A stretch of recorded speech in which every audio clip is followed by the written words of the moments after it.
भारतीय वायुसेना के आधुनिकीकरण को लेकर इस समय देश में जबरदस्त चर्चा चल रही है। हर कोई जानना चाहता है कि आने वाले वर्षों में भारत अपनी एयर पावर को किस दिशा में ले जाने वाला है। इसी बीच 114 नए राफेल लड़ाकू विमानों की संभावित डील को लेकर जो खबरें सामने आई हैं, उन्होंने इस बहस को और तेज कर दिया है। बताया जा रहा है कि इस प्रोजेक्ट पर बातचीत कई स्तरों पर आगे बढ़ चुकी है और फैसला अब ज्यादा दूर नहीं है। लेकिन इसी पूरे घटनाक्रम के बीच एक और बड़ी खबर ने सबका ध्यान खींच लिया है। रूस ने भारत के सामने एक बार फिर अपना 5वीं पीढ़ी का स्टेल्थ फाइटर जेट Su-57 पेश कर दिया है। और यहीं से सवाल उठता है कि क्या भारत सिर्फ 114 राफेल तक सीमित रहेगा या इसके साथ किसी 5th जनरेशन प्लेटफॉर्म की तरफ भी कदम बढ़ाएगा। भारत पहले ही 36 राफेल फाइटर जेट्स को अपनी वायुसेना में शामिल कर चुका है और ये विमान अलग अलग एयरबेस पर पूरी तरह ऑपरेशनल हैं। राफेल को उसकी एडवांस AESA रडार क्षमता, स्पेक्ट्रा इलेक्ट्रॉनिक वॉरफेयर सिस्टम और लंबी दूरी की BVR मिसाइलों की वजह से दुनिया के सबसे खतरनाक 4.5 जनरेशन फाइटर्स में गिना जाता है। अगर 114 और राफेल शामिल होते हैं तो इससे नए स्क्वाड्रन खड़े किए जा सकते हैं और पुराने MiG-21 व MiG-27 जैसे विमानों को स्थायी रूप से रिटायर किया जा सकता है। यानी राफेल डील सीधे तौर पर स्क्वाड्रन की कमी को पूरा करने का समाधान बनती है। लेकिन इसी दौरान रूस की तरफ से Su-57 को लेकर जो ऑफर सामने आया है, उसने तस्वीर को और जटिल बना दिया है। रूस का दावा है कि वह भारत को सिर्फ विमान नहीं, बल्कि उसके साथ टेक्नोलॉजी ट्रांसफर का बड़ा पैकेज देने को भी तैयार है। इसमें भारत में मैन्युफैक्चरिंग, लाइसेंस प्रोडक्शन और कुछ अहम सिस्टम्स पर सहयोग की बात कही जा रही है। सबसे ज्यादा चर्चा जिस चीज को लेकर हो रही है वह है स्टेल्थ विंगमैन ड्रोन का कॉन्सेप्ट। कहा जा रहा है कि Su-57 के साथ एक ऐसा ड्रोन ऑपरेट किया जा सकता है जो फाइटर जेट के साथ मिलकर मिशन को अंजाम देगा और खतरनाक इलाकों में सबसे पहले प्रवेश करेगा। रिपोर्ट्स के मुताबिक जिस विंगमैन ड्रोन की बात हो रही है वह रूस का सुखोई 70 प्लेटफॉर्म है। ये ड्रोन फाइटर जेट के साथ उड़ते हुए दुश्मन के एयर डिफेंस सिस्टम को पहले पहचान सकता है, इलेक्ट्रॉनिक वॉरफेयर कर सकता है और जरूरत पड़ने पर हथियार भी गिरा सकता है। इस तरह का सिस्टम पायलट के जोखिम को काफी हद तक कम कर देता है और मिशन की सफलता की संभावना बढ़ा देता है।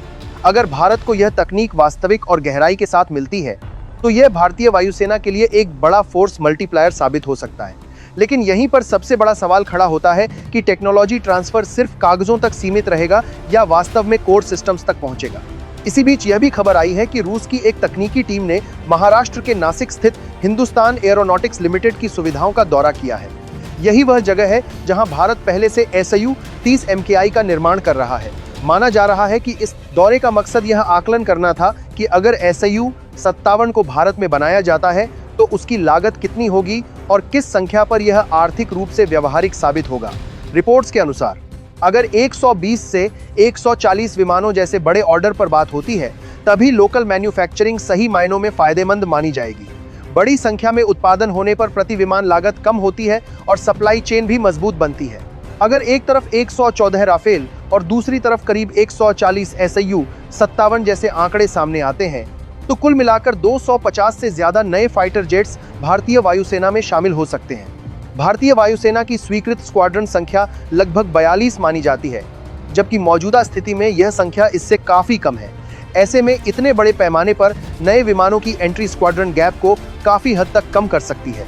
राफेल जैसे 4.5 जनरेशन प्लेटफॉर्म और Su-57 जैसे 5th जनरेशन स्टेल्थ जेट मिलकर एक संतुलित और बहुस्तरीय एयर पावर स्ट्रक्चर बना सकते हैं। साथ ही भारत का अपना स्वदेशी 5वीं पीढ़ी का कार्यक्रम AMCA भी धीरे धीरे आगे बढ़ रहा है। अगर किसी विदेशी डील से इंजन, स्टेल्थ मटेरियल या एडवांस एवियोनिक्स से जुड़ी तकनीकों में सार्थक सहयोग मिलता है तो उसका अप्रत्यक्ष फायदा AMCA प्रोग्राम को भी मिल सकता है। हालांकि यह भी एक हकीकत है कि किसी भी देश से एक 100% कोर टेक्नोलॉजी हासिल करना बेहद मुश्किल होता है और अक्सर इसके साथ कई शर्तें जुड़ी होती हैं। इसी वजह से हर प्रस्ताव को बहुत बारीकी से परखा जाता है। यहीं से यह कहानी और दिलचस्प हो जाती है, क्योंकि मामला सिर्फ नए जेट खरीदने का नहीं बल्कि आने वाले दशकों की एयर वॉरफेयर रणनीति तय करने का है। और असली खेल अब यहीं से शुरू होता है। यहीं से तस्वीर और ज्यादा साफ होने लगती है, क्योंकि अब मुकाबला सिर्फ 114 नए लड़ाकू विमान खरीदने का नहीं रह जाता, बल्कि यह तय करने का हो जाता है कि आने वाले 20-30 सालों में भारतीय वायुसेना किस तरह की लड़ाई लड़ने की तैयारी कर रही है। एक तरफ भरोसेमंद और पूरी तरह परखा हुआ प्लेटफॉर्म है डसॉल्ट राफाल, जो आज भी दुनिया के सबसे घातक 4.5 जनरेशन फाइटर जेट्स में गिना जाता है। दूसरी तरफ रूस का सुखोई Su-57 है, जिसे फ्यूचर की स्टेल्थ और नेटवर्क सेंट्रिक वॉरफेयर को ध्यान में रखकर डिजाइन किया गया है।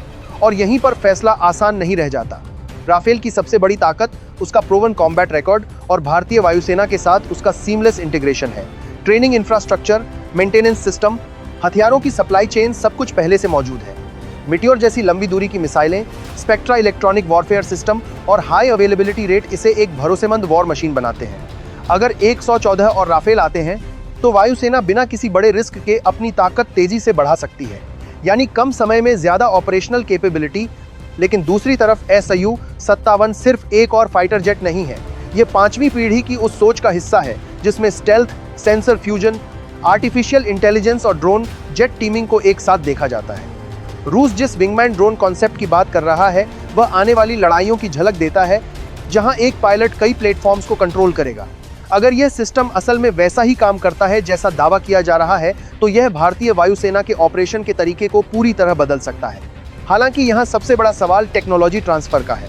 इतिहास गवाह है कि 5th जनरेशन फाइटर जेट्स की कोर टेक्नोलॉजी जैसे स्टेल्थ कोटिंग, एडवांस इंजन और रडार कोई भी देश आसानी से शेयर नहीं करता। अगर यह ट्रांसफर सिर्फ असेंबली या सीमित सब सिस्टम तक ही सीमित रहा तो भारत को लंबी अवधि में वही फायदा नहीं मिलेगा जिसकी उम्मीद की जा रही है। और यहीं पर भारत का स्वदेशी प्रोजेक्ट एमसे भी इस पूरी कहानी का अहम हिस्सा बन जाता है। एएमसीए भारत की भविष्य की एयर पावर का आधार माना जा रहा है, लेकिन यह प्रोजेक्ट तभी मजबूत होगा जब इंजन, स्टेल्थ मटेरियल और एवियोनिक्स जैसी तकनीकों में वास्तविक प्रगति हो। अगर किसी विदेशी डील से इन क्षेत्रों में मीनिंगफुल लर्निंग मिलती है तो वह सिर्फ एक खरीद नहीं बल्कि एक निवेश बन जाती है। लेकिन अगर ऐसा नहीं हुआ तो भारत को अपने स्वदेशी रास्ते पर ज्यादा समय और पैसा लगाना ही पड़ेगा। रीजनल बैलेंस का पहलू भी नजरअंदाज नहीं किया जा सकता। चीन पहले ही चंगडू J-20 जैसे स्टेल्थ जेट्स को बड़ी संख्या में तैनात कर चुका है और लगातार अपनी एयर पावर को नेटवर्क सेंट्रिक बना रहा है। ऐसे माहौल में भारत के लिए सिर्फ संख्या नहीं बल्कि कैपेबिलिटी और इंटीग्रेशन ज्यादा मायने रखती है। आने वाली लड़ाइयां एक दूसरे के जेट गिराने तक सीमित नहीं होंगी। किसी भी फाइटर जेट की असली कीमत सिर्फ खरीद तक सीमित नहीं होती। मेंटेनेंस, अपग्रेड, स्पेयर पार्ट्स और हथियारों की लागत मिलाकर दशकों में खर्च कई गुना बढ़ जाता है। 200 से ज्यादा एडवांस जेट्स खरीदने का मतलब है एक बहुत बड़ा और लंबी अवधि का वित्तीय कमिटमेंट। इसलिए सरकार और वायुसेना हर विकल्प को बेहद सावधानी से तौल रही है। आखिर में बात सिर्फ इस सवाल पर आकर टिक जाती है कि भारत किस तरह का कॉम्बिनेशन चुनता है। क्या वह पूरी तरह प्रूवन और रिलायबल 4.5 जनरेशन प्लेटफॉर्म पर फोकस करेगा या फिर 5th जनरेशन की दिशा में एक कैलकुलेटेड रिस्क लेगा? संभव है कि जवाब दोनों के बीच कहीं छिपा हो, जहां राफेल इमीडिएट जरूरतों को पूरा करे और Su-57 या भविष्य का एएमसीए लंबी अवधि की रणनीति बने। क्योंकि फैसला यह देखकर नहीं होगा कि कौन सा जेट ज्यादा ताकतवर दिखता है। असली फैसला इस आधार पर होगा कि कौन सा विकल्प भारत को ज्यादा आत्मनिर्भर बनाता है, किससे भविष्य की जंग के लिए बेहतर तैयारी होती है और किससे एयर स्पेस में संतुलन भारत के पक्ष में झुकता है। राफेल, Su-57 और एएमसीए अगर सही टाइमिंग और सही डील के साथ आगे बढ़ते हैं तो भारतीय वायुसेना को एक मल्टी लेयर, मल्टी डोमेन ताकत मिल सकती है। और यहीं पर असली टर्निंग पॉइंट आता है, क्योंकि आने वाले कुछ सालों में लिया गया यह फैसला सिर्फ एक डील नहीं होगा, यह तय करेगा कि 2030 और उसके बाद भारत आसमान में किस हैसियत से खड़ा होगा। अब सवाल आपसे है, आपके हिसाब से भारत को किस रास्ते पर आगे बढ़ना चाहिए? भरोसेमंद राफेल पर पूरा जोर या फिर 5th जनरेशन जेट पर बड़ा दांव? अपनी राय कमेंट में जरूर बताइए।